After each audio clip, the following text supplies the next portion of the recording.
Hello everyone, this is Prabha Singh muse music star academy में आप सभी का स्वागत है। आज हम इसमें पुंडरीक विट्ठल के जो स्वर हैं उसको थोड़ा सा ट्रिकी वे में याद करने की कोशिश करेंगे ताकि आप लोगों को याद हो जाए और आई होप कि आपको याद हो जाएंगे। तो हम स्टार्ट करते हैं। हम वैसे जानते हैं कि 22 श्रुतियाँ होती है। तो और सबसे पहला तो क्वेश्चन यही बनता है कि पुंडरीक विट्ठल ने स्वर को क्या नाम दिया है, तो गतिक दिया है। और अगर हम विकृत स्वरों की बात करते हैं तो एक गतिक, द्विगतिक, त्रिगतिक।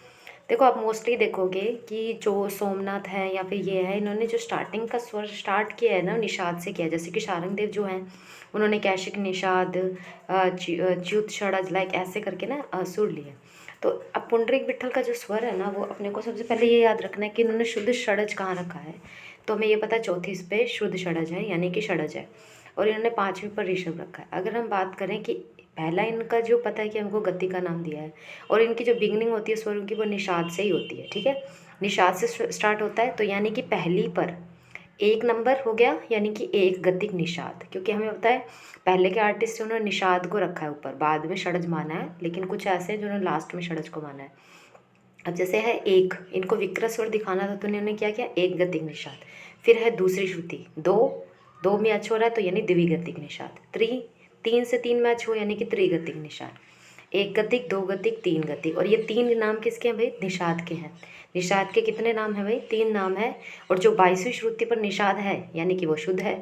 ठीक है, इससे पहले अगर आप एक से पहले 22 करते हो तो यानी कि वो शुद्ध निषाद है। अब शुद्ध जो है वो तो अपनी ओरिजिनल अवस्था में रहेगा, उसके आगे क्या होता है, कोमल होते हैं ना, उसके आगे शुद्ध के स्वर आगे कोमल होते हैं। तो ये क्या है, कोमल है।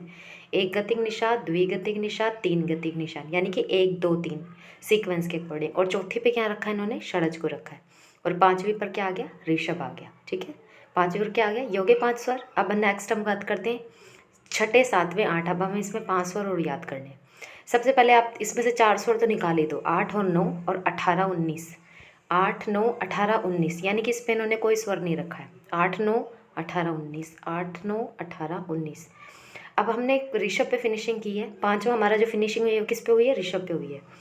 अब भाई ऋषभ पे जो शुद्ध ऋषभ को इन्होंने शुद्ध स्वर कहा है, तो यानी कि छठी पे हमें कोमल दिखाना है। तो क्या हुआ, एक गतिक ऋषभ। क्या हुआ, एक गतिक ऋषभ। अब हमें पता है कि सातवीं पर गंधारी रखते हैं। ठीक है, हालांकि वैसे नौवीं पर गंधार रखा जाता है, लेकिन इन्होंने सातवीं पर रखा है, आठवीं नौवीं पर इन्होंने कुछ नहीं रखा है। ठीक है, अब ये याद करना है हमको। ऋषभ हमारा किस पे फिनिश हुआ था, पाँचवीं पर, यानी कि पाँचवें ऋषभ था। अब ऋषभ जो हो गया वो अपनी मूल अवस्था में हो गया। अब हमें कोमल दिखाना है तो क्या करेंगे भाई, एक अवस्था बढ़ेंगे, यानी कि एक गतिक ऋषभ। ये हो गया याद आपको। अब हम बात करते हैं गंधार की। सातवीं पर क्या रखा है, गंधार। और इसको क्या नाम दिया इन्होंने, द्विगतिक ऋषभ। यानी कि एक गतिक ऋषभ तो हो ही गया, अब हम द्विगतिक ऋषभ दिखा सकते हैं क्योंकि सातवीं पर गंधार है।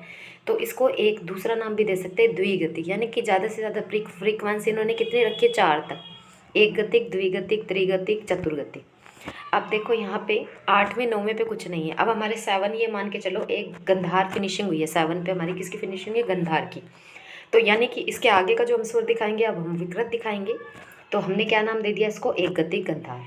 ठीक है, अगर हम इसको देना चाहते हैं तो हम इसको द्विगतिक ऋषभ भी दे सकते हैं, त्रिगतिक ऋषभ। ठीक है, त्रिगतिक ऋषभ भी दे सकते हैं, लेकिन उन्होंने ऐसा नहीं किया है। इन्होंने गंधार की एक अवस्था उठाकर एक गति गंधार कर दिया। हुए आपको 10 याद। देखो पहली पर हमने क्या रखा था, 1 नंबर से एक गतिक निषाद, क्योंकि इन्होंने ज़्यादातर मोस्टली लोगों ने निषाद को पहली श्रुति पर रखा है। ठीक है, जैसे कि कैशिक निषाद शारंगदेव जी ने रखा है, काकली निषाद दूसरी पर रखा है ना। तो और च्युत षडज शारंगदेव जी तीन पर रखा है, और जो षडज है वो चौथी पे रखा है। तो कुछ लोगों ने शुरुआती ऐसे कैशिक निषाद, काकली निषाद से की है। इन्होंने भी ऐसे किया, इन्होंने निषाद से स्टार्ट किया, यानी कि 22वें पर शुद्ध निषाद है। ये तो हमें याद रखना है कि 22वें पर शुद्ध निषाद है, उसको चेंज नहीं किया है। अब 22 से आगे तो हम 23 कर नहीं सकते, तो क्या करेंगे, एक करेंगे। ठीक है, क्या करेंगे, एक करेंगे। 1 2 3, 1 2 3 क्या हो गया, एक गतिक, द्विगतिक, त्रिगतिक। यानी कि पहली श्रुति, दूसरी श्रुति, तीसरी श्रुति। क्या हुआ नाम, एक गतिक, द्विगतिक, त्रिगतिक। और निषाद के हमें कितने नाम मिल गए इसमें, 3। यानी कि 3 श्रुतियाँ, पहली, दूसरी, तीसरी किसकी हो गई, निषाद की होगी। चौथी पे हमने क्या रखा था, षडज, क्योंकि मोस्टली लोगों ने चौथी पे षडज रखा है, शारंगदेव हो चाहे वो सोमनाथ हो ना। और 5वीं पर हमने क्या रखा था, ऋषभ। अब छठी पे एक गतिक ऋषभ, 7वीं पर गंधार और 10वीं पर एक गतिक गंधार। अब एक गति गंधार पे फिनिशिंग हुई है। अब 11वीं पर द्विगति गंधार आएगा, 12वीं पर त्रिगति गंधार आएगा। अब हमारा मध्यम शुद्ध आ गया। ठीक है, मध्यम हमारा शुद्ध आ गया। क्या हुआ, 10वीं पर हमने क्या रखा, 8वीं 9वीं पर हमारा कुछ नहीं था, 8वीं 9वीं पर हमने कुछ नहीं रखा, और 18 और 19 पर भी इन्होंने पुंडरीक विट्ठल ने कुछ नहीं रखा है। 8वीं 9वीं को स्किप कर दो, अब हम सीधा 10वीं पर आ जाओ। क्या रखा है 10वीं पर इन्होंने, एक गतिक गंधार। अब 11वीं पर हमें बात करना है, यानी कि एक से आगे तो दो ही होंगे ना, एक से आगे क्या होंगे, दो होंगे।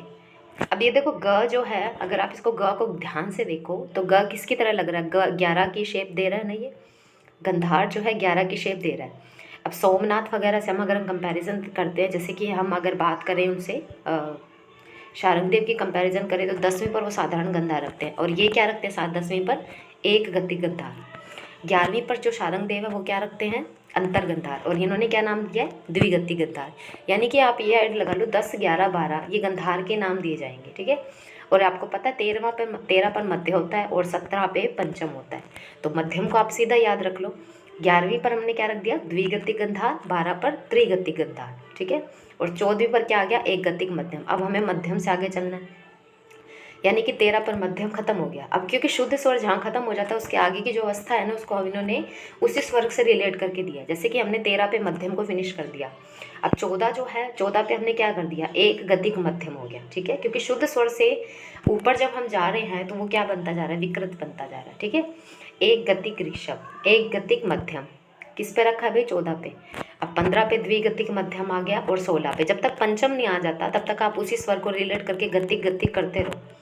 जब तक शुद्ध स्वर नहीं आ जाता तब तक हमें उसको उसी वे में प्रेजेंट करते रहना है। जैसे कि हमें पता 13 पे मध्यम फिनिश हो गया, ठीक है, 13 पर मध्यम क्या हो गया, फिनिश हो गया। अब हम उससे आगे आगे चलेंगे, यानी कि हम मध्यम को लेके चलना अब हमको, क्योंकि मध्यम अपनी शुद्ध अवस्था पे है। मध्यम हमने 13 पे फिनिश कर दिया, 14 पे क्या आ गया, एक गतिक मध्यम, और 12 पे क्या आ गया, द्विगतिक मध्यम, सॉरी 13 पे मध्यम था ना शुद्ध मध्यम, 14 पे हमने क्या रख दिया, एक गतिक मध्यम, और 15 पे हमने क्या रख दिया, द्विगतिक मध्यम, 16 पे क्या रख दिया, त्रिगतिक मध्यम, 17 पे क्या रखा, पंचम। अब 18 19 को छोड़ दो, मैंने आपको बोला था 8 9 और 18 19 को आपको छोड़ना है। अब आप ध्यान रखिए, निषाद की हमने 3 श्रुतें ली थी, 1 2 3, यानी एक गतिक द्विगतिक त्रिगतिक, निषाद की हो गई।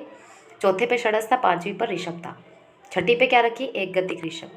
अब हम बात करते हैं 20वीं पर धैवत। हमें पता है 20वीं पर धैवत है, हमको पता है 20वीं पर क्या है, धैवत है। अब भाई एक गतिक गंधार, धैवत आएगा, सॉरी यहाँ पे है ना, गलती से गंधार लिख दिया। अब हम शुद्ध अवस्था धैवत पर पहुँच गए 20 पर, पता ही हमको 20वीं पर धैवत है, तो 21 पे क्या होगा, एक गतिक गंधार, और 22वीं पर क्या होगा, द्विगतिक धैवत, ठीक है। 22वीं पर हमें पता निषाद ही है। अब देखो खाली स्वर हमने बात करें हैं कि जिसपे कोई स्वर स्थापित नहीं हुआ है, यानी कि 8 9 18 19, 8 9 18 19 को छोड़ दो, दोनों एक जैसे लगते हैं। शुद्ध स्वर 4 5 7 13 17 20। अब यानी कि शुद्ध 4 षडज पे 4 है, षडज को हमने कोई नाम नहीं दिया, ठीक है। 5वीं पर हमने क्या रखा था, शुद्ध ऋषभ, 5वीं पर क्या रखा था, शुद्ध ऋषभ। अब शुद्ध ऋषभ की हमें जब विकृत अवस्था दिखानी है तो छठी में हमने क्या रखा था, एक गतिक ऋषभ, और 7वीं पर हमारा क्या था, गंधार। अब भाई हमको 8वीं पर 9वीं पर जाना है, इसको छोड़ दो, 7वें पर गंधार हमने छोड़ दिया, और 8वीं 9वीं हमारी वैसी नहीं है, ठीक है। तो 10वीं पर हमने क्या ले लिया, एक गति गंधार, ठीक है। अब देखो ये कुछ क्वेश्चन है, जैसे कि सदराक चतुरोदय जो ग्रंथ है वो किसके द्वारा लिखित है, लोचन, सोमनाथ, पुंडरीक विट्ठल या फिर मानसी। सदराक चतुरोदय, ये पुंडरीक विट्ठल की बात हो रही है, तो जाहिर सी बात है इसमें कौन सा किसका नाम आएगा, ठीक है। स्वरों को अगर आप वैसे याद नहीं हो रहे दोबारा से याद करिए, आपको याद हो जाएंगे। पहले का है एक गतिक निषाद, द्विगतिक निषाद, त्रिगतिक निषाद, ठीक है। एक गतिक निषाद के हमने 4 ले लिया, यानी कि 22 पे निषाद है, उससे आगे आगे चलते रहो, 1 2 3, एक गतिक निषाद, द्विगतिक निषाद, त्रिगतिक निषाद। चौथी पर षड रख दिया, 5वीं पर ऋषभ आ गया, छठी पर क्या रखेंगे, अब हमें ऋषभ से आगे जाना है, यानी कि एक गतिक ऋषभ। अब 7वीं पर तो गंधार है, अगर करना चाहो तो इसको द्विगतिक गंधार भी नाम दे, द्विगतिक ऋषभ भी नाम दे सकते हो, ठीक है। अब इसका क्या आंसर आया, पुंडरीक विट्ठल। लास्ट में दूसरा क्वेश्चन क्या था, राग मंजरी, इसको भी देख लो, अगर आपको ये पता है तो अच्छी बात है, अगर नहीं पता तो स्वरों को याद कर लेते हैं हम। पहले पर क्या था, एक गतिक, चलिए तो 10वीं पर हमने क्या रखा है, 10वीं 11 पे क्या रखा, 8 9 पे हमने कुछ नहीं रखा। 7वीं पर हमारा क्या था, गंधार फिनिशिंग हो गई थी। अब 10वीं पर क्या आ गया भाई, एक गतिक गंधार, और 12वीं पर क्या आ गया, द्विगतिक गंधार। 13 पे तो हमारा मध्यम है ही है, अब मध्यम से आगे चलना है हमको, यानी कि 14 15।